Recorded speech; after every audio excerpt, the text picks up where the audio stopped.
welcome to another Revio 334 Plays Tera. We are leaving Kaiator on the back of a wyvern to go to meet Prefect Gazi in Dragonfall. This is wicked. I noticed I didn't notice if, because I know at least Velika use it. No, Velika and Elementhea both use Pegasus.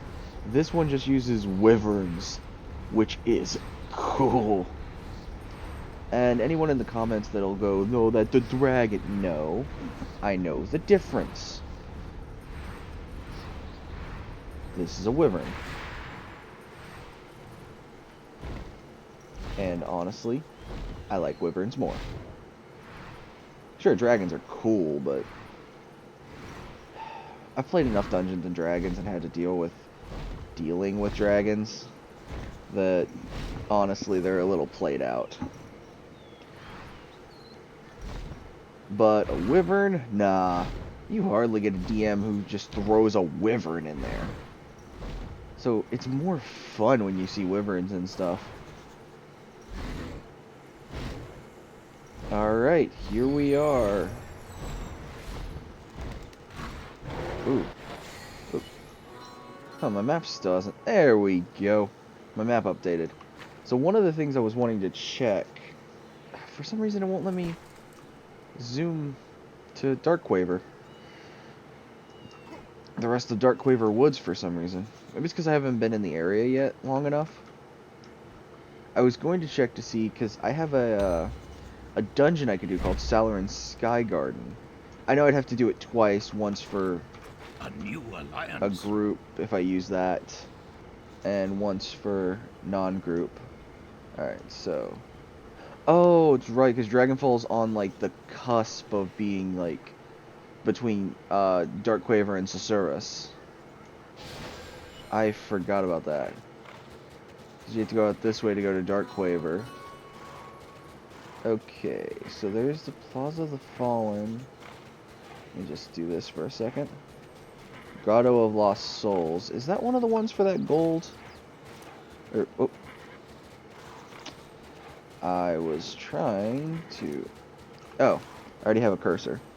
Do we have to do Grotto of Lost Souls? No, we do not. The next one is Salarin's Sky Garden, then Labyrinth of Terror. Then it was Ebon Tower, Kelsaic's Nest, and Manaya's Core. At least from what I recall, Kelsaic's Nest, Manaya's Core, and Ebon Tower, they're all main storyline stuff. But when you do them, I think you have to do them in parties.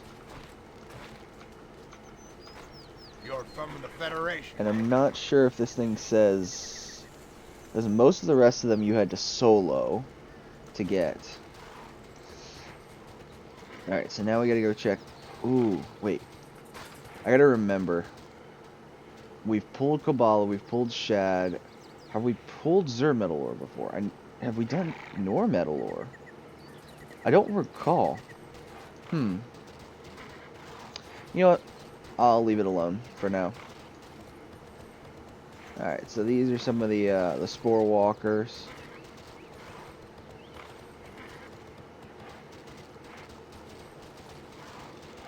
And I've actually been starting, the day prior to when this uploads, I'll have uploaded another one-shot.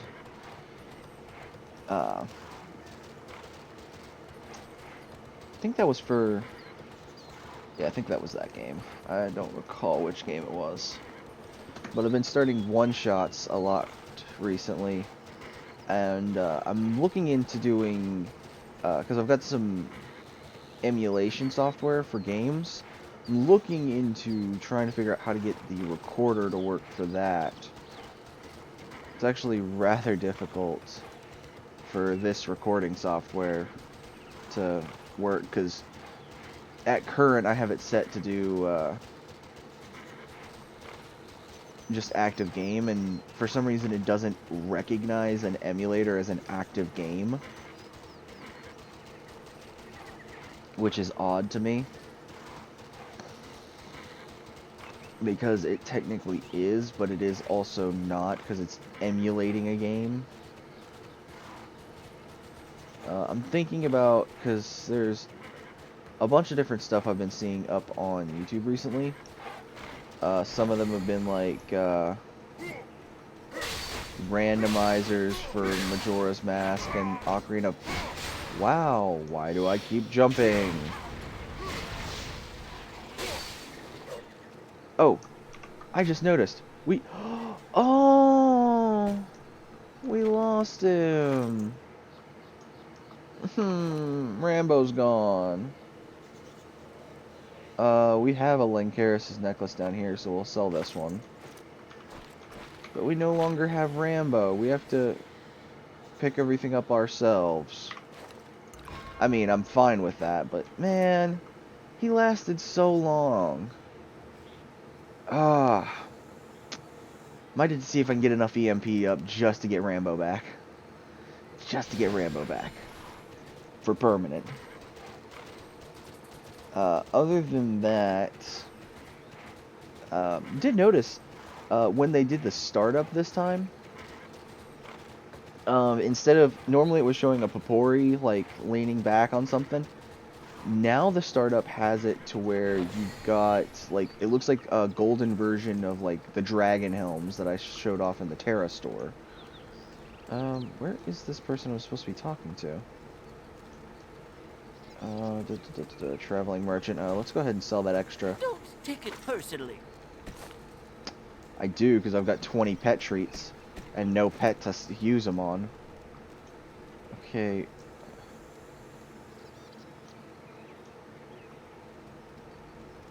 Oh, there he is. Rowan.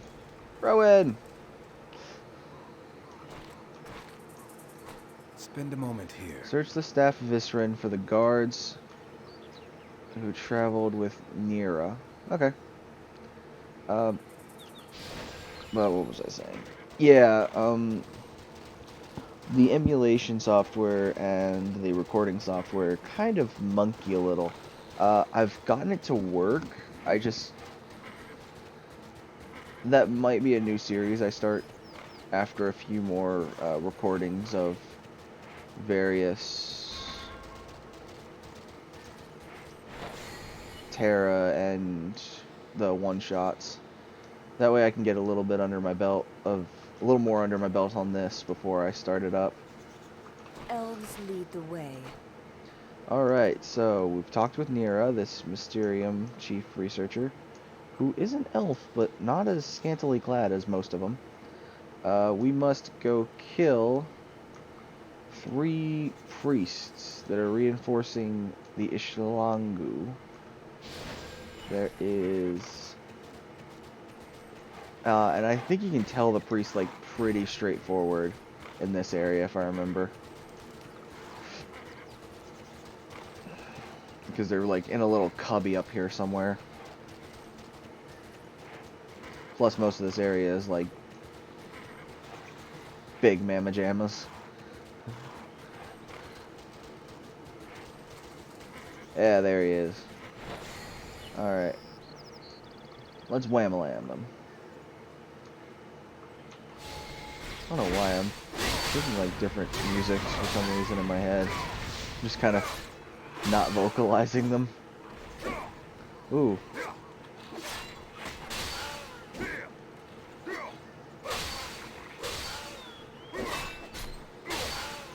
There we go. So there's Kakaruk.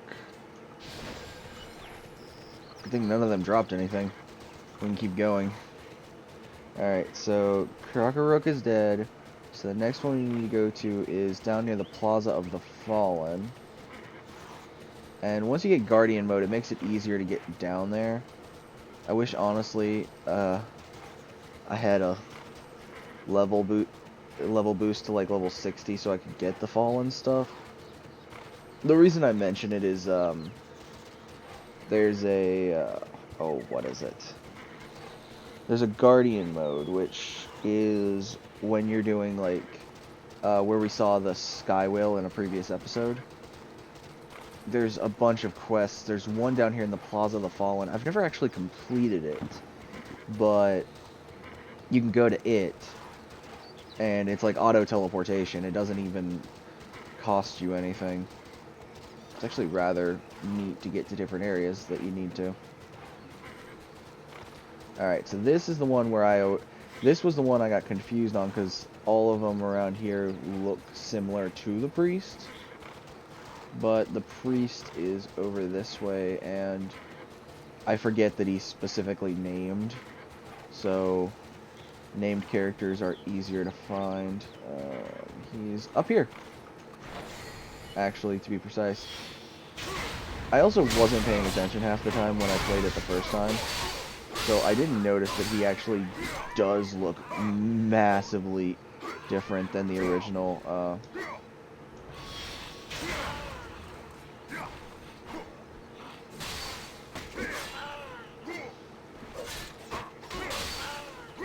There we go. So that is Varrock. So the last one, which is on the other side of the Plaza of the Fallen. I think this is one of the areas. I might be wrong. It's got the same shape as one of the areas, and I get places mixed up a lot. So this is the last one, which, wow, those things look mean.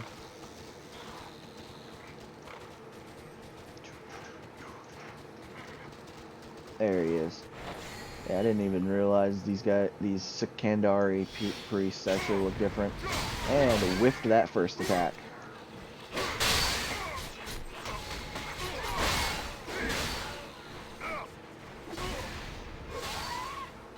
Alright, Force user. Not even calling it the Force from Star Wars, no, just like Force as in like the energy that can be used in D&D.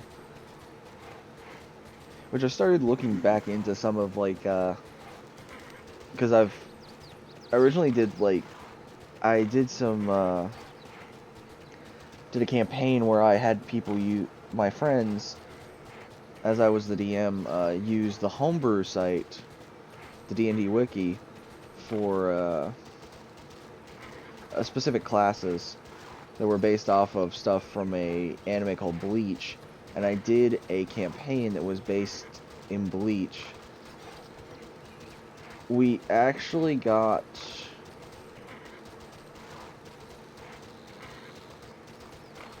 pretty far in it.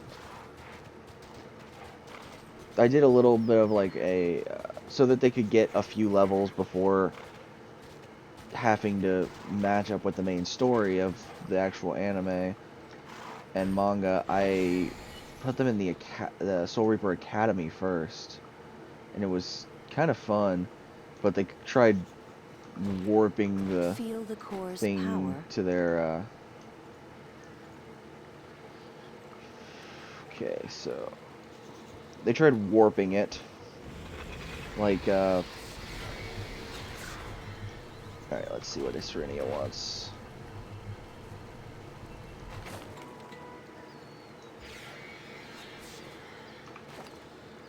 I got more of those at least. Okay, so we're going to be going back to Dragonfall, so I'm going to do the easy way and just use a safe haven. But, as I was saying, they tried warping it, like, I let them play races that were on the wiki too, which was a mistake. One of them played a Shinigami Stealth Squad, and he tried playing as a Shadow and wanted to get under this enemy that was going to be their final thing before being part of the actual Gotai 13, the actual squads. He's like, I want to get underneath the enemy's shadow so I can stab them. And I rolled, and actually I didn't even roll. I told him straight up, I'm like, dude, the enemy's they were fighting a hollow that the Gotai 13 had captured somehow. I never kind of fleshed out how they captured it. They didn't ask for a reason either. What about the Mechanari Hunters and Evan Weavers that are kidnapping people in Nightwood? Oh, so we go to Susurrus now. How can I help?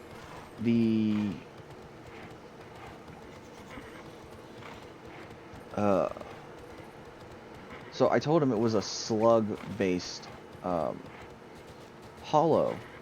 and that he wouldn't be able to do that. And he asked me why not, and I said, well, it's a slug-based hollow, therefore its body is completely against the ground. In order to get under it for its shadow, you would probably suffocate. He's like, no, I wouldn't. I can breathe in shadows. And I'm like, yeah, but can you stab out? Are you sure there's even a shadow there? Okay, this is the area where, yeah, you fly overhead and you gotta, whoa. Oh, the main boss is already here. Yeah, you gotta kill that thing after a while. Oh, whoop. I can go this way and go down.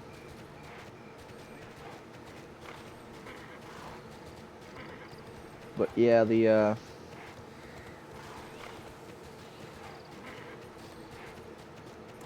and one of them actually, he was the one that, he's a buddy of mine, I still talk to him every once in a while. He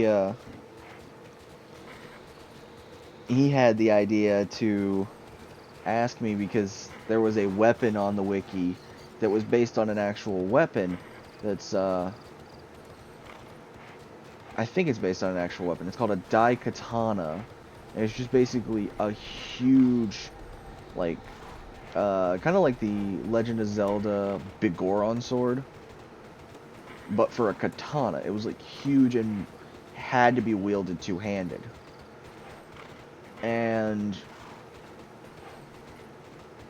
he's the one who was doing, with the class structure he made it to where he was critting a lot of the time. Of course, this was in 3.5 D&D, so they were broken characters from the get-go. It was really interesting on that one. And then, if I remember correctly, we had a Keto. He was a battle Shinigami. There was a Keto Shinigami who decided to be a healer, which I was okay with. And the final member of the party, I had to work around his character because he decided to be such a pain in the behind. He decided to play a Quincy. I had to rewrite the entire class that was on the wiki because it actually broke the game if I didn't rewrite it.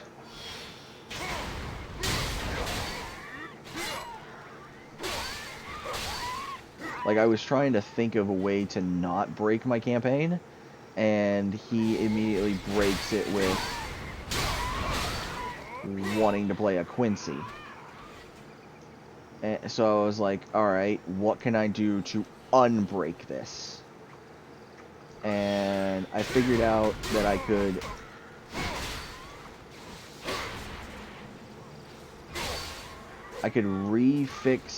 fix his Quincy to where it wasn't fully broken, like the wiki had it.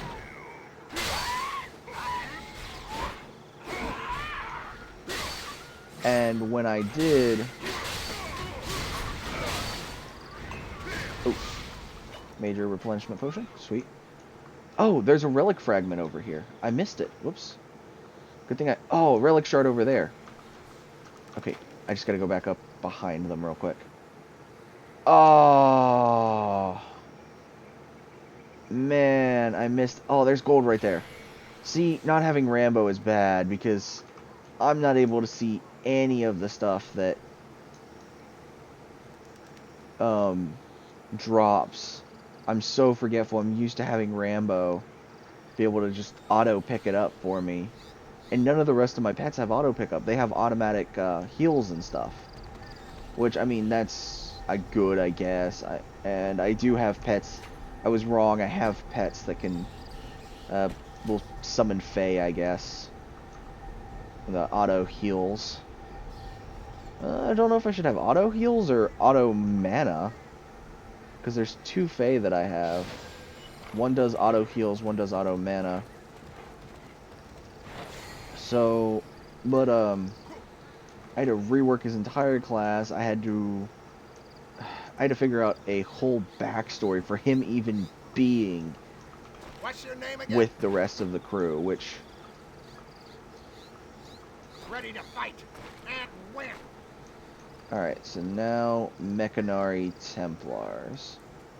And when I got through with it, it was such a hassle. Oh, sweet, they're right here.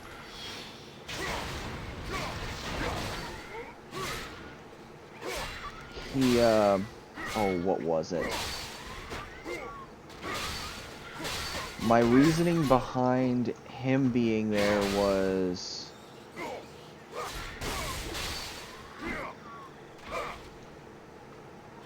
Alright, look around for anything that may have fallen on the ground.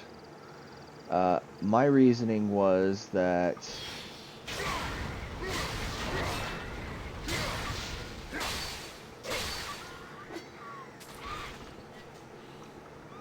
Oh, what was my reasoning? Right, I remember now. He was dropped in the Serete as a child, or as a baby, by other Quincy's who were fleeing from the insurgency of the Soul Reapers trying to kill them. Because they were not... Quincy's weren't supposed to be alive still, to their knowledge. So, and then one of the squads, or someone took him in, raised him, and the only thing he only had a few things on him as a baby. He was wrapped in Quincy garments, which the person found odd. They found just finding a baby in the Serete odd, honestly.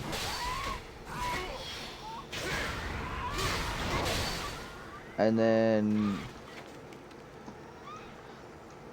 Oh, what else was it?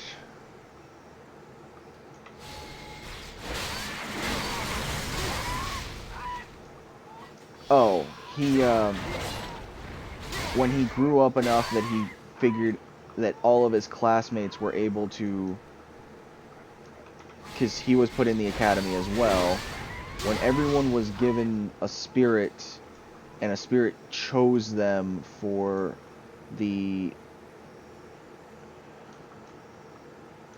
to be their sword, he was confused that he was not chosen by any spirit. None of them came up to him like they were meant for him. But then his adoptive family basically told him, hey, you're special, and handed him the cross that was also with him as a baby to give him his... and he was able to materialize his bow. And then they handed him, because I wanted to give him a little of an upper hand on the rest of them. I gave him 2 of... Because he did say, he's like, well, my class gives me this automatic. And I'm like, alright. There was the Schneel Schneider, which is a...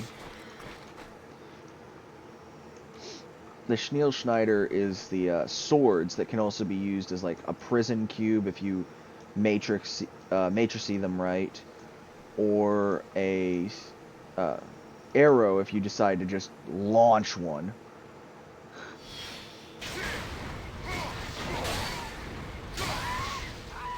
So I gave him 2 Schneel Schneiders.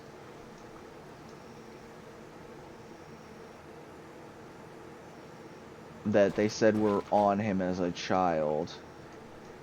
Okay, so this is the... Yeah, the Raven Altar. You get timed on this mission. Hoo boy. Alrighty then, let's start the Raven Altar.